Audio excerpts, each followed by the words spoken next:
বিসমিল্লাহির রহমানির রহিম। প্রিয় শিক্ষার্থীবৃন্দ, তোমাদের সকলকে আজকের ক্লাসে স্বাগতম। আজকের ক্লাসে আমরা অর্থনীতির দ্বিতীয় পত্র মুদ্রাস্ফীতি অধ্যায়ের পার্ট 3 আলোচনা করব। এই অংশে আমরা শিখব উৎপাদকের দাম সূচক সংখ্যা। উৎপাদকের দাম সূচক সংখ্যা বা প্রোডিউসার প্রাইস ইন্ডেক্স, সংক্ষেপে বলা হয় পিপিআই। এটি নির্দিষ্ট পরিমাণ ভোগ্য পণ্যের ও সেবার মূল্যের মাসিক পরিবর্তন নির্দেশ করে। পিপিআই মুদ্রাস্ফীতি নির্ণয়ের সবচেয়ে ভালো নির্দেশক। এই পিপিআই পদ্ধতির মাধ্যমে অতি সহজে মুদ্রাস্ফীতির পরিমাণ নির্ণয় করা যায়। প্রিয় শিক্ষার্থীবৃন্দ, গত ক্লাসে আমরা সিপিআই সম্পর্কে আলোচনা করেছি। সিপিআই এবং পিপিআই এর মধ্যে একটু ব্যবধান রয়েছে। পিপিআই হিসেব করার সময় কাঁচামালের দাম, মধ্যবর্তী দ্রব্যের দামও বিবেচনা করা হয়, কিন্তু সিপিআই হিসেব করার সময় কেবলমাত্র চূড়ান্ত ভোগ্যদ্রব্য বিবেচনা করা হয়। শিক্ষার্থীবৃন্দ, উৎপাদকের দাম সূচক নির্ণয় করার জন্য 3টি পদ্ধতি রয়েছে।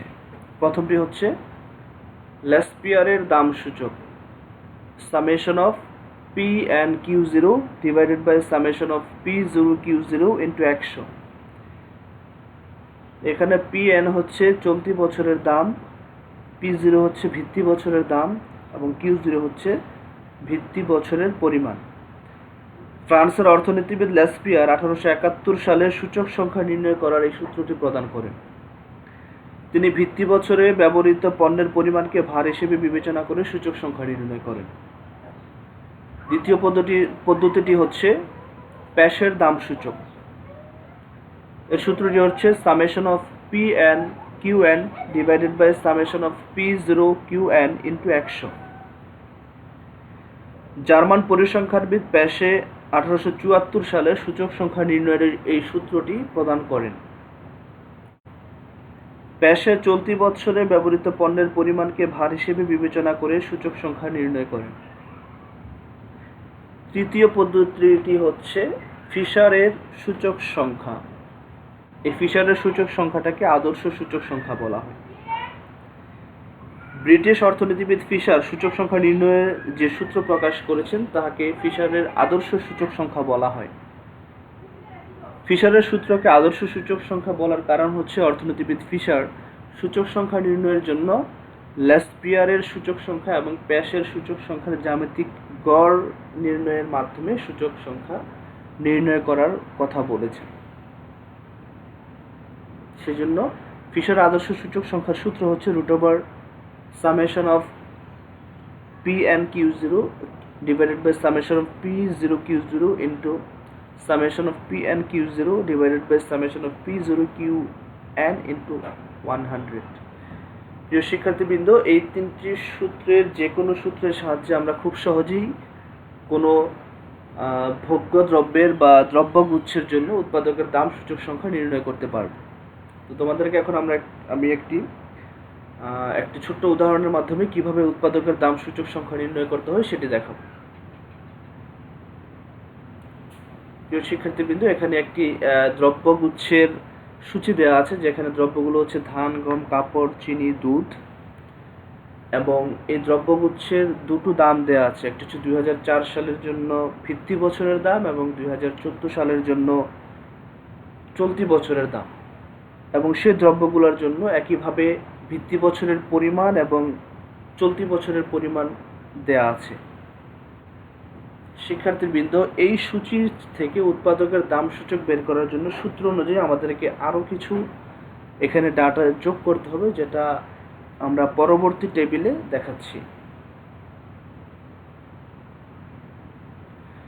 শিক্ষার্থীবৃন্দ, তোমরা এই টেবিলটি ভালোভাবে খেয়াল করলে দেখবে যে এখানে আমরা আরও 4টি কলাম সংযুক্ত করেছি, যেটা হচ্ছে P0 Q0, PN Q0, PN QN, P0 QN।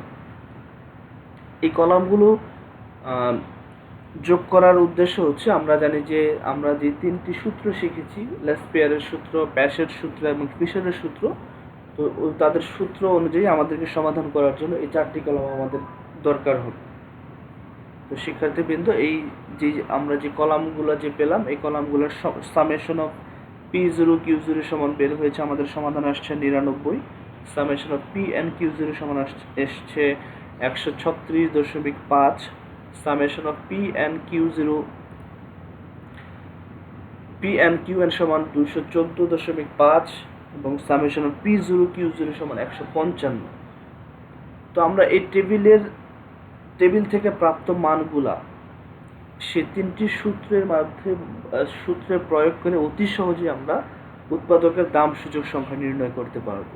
চলো আমরা দেখি। প্রথমে আমরা দেখব লেসপিয়ারের দাম সূচক সংখ্যা। লেসপিয়ারের দাম সূচক সংখ্যার সূত্র হচ্ছে summation of P and Q0 divided by summation of P0 Q0 into 100।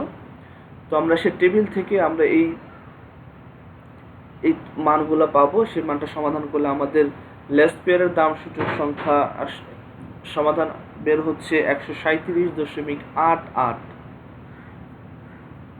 এবং আমরা এটাও জানি যে ভিত্তি বছরের দামকে আমরা 100 বিবেচনা করি এবং আমাদের দাম সূচক সংখ্যা বের হয়েছে 137.88। তো এক্ষেত্রে আমরা খুব সহজেই মুদ্রাস্ফীতি কত সেটা বের করতে পারবো। মুদ্রাস্ফীতি হচ্ছে 137.88 মাইনাস 100 বা 37.88%। একইভাবে আমরা প্যাশের সূচক সংখ্যাও বের করতে পারবো। তো প্যাশের সূচক সংখ্যার যে সূত্র আছে summation of P and Qn divided by summation of P0 Qn into 100। এখানে আমরা টেবিল থেকে প্রাপ্ত মানগুলো বসিয়ে সমাধান করলে আমাদের সমাধান আসবে 138.39।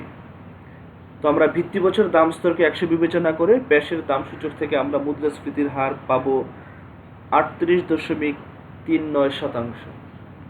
একই পদ্ধতিতে আমরা ফিশারের আদর্শ সূচক সংখ্যার সাহায্যে মুদ্রাস্ফীতি বের করতে পারবো। তো আমরা ফিশারের যে আদর্শ সূচক সংখ্যার সূত্র আছে সেই সূত্রের মধ্যে আমরা টেবিল থেকে মানগুলো বসিয়ে সমাধান করলে আসবে আমাদের 138.29 এবং ভিত্তি বছরের মুদ্রাস্ফীতি 100 ধরে হিসেব করলে আমাদের ফিশারের আদর্শ সূচক সংখ্যা অনুযায়ী এই দ্রব্যগুচ্ছের জন্য মুদ্রাস্ফীতির হার বের হবে 38.29%।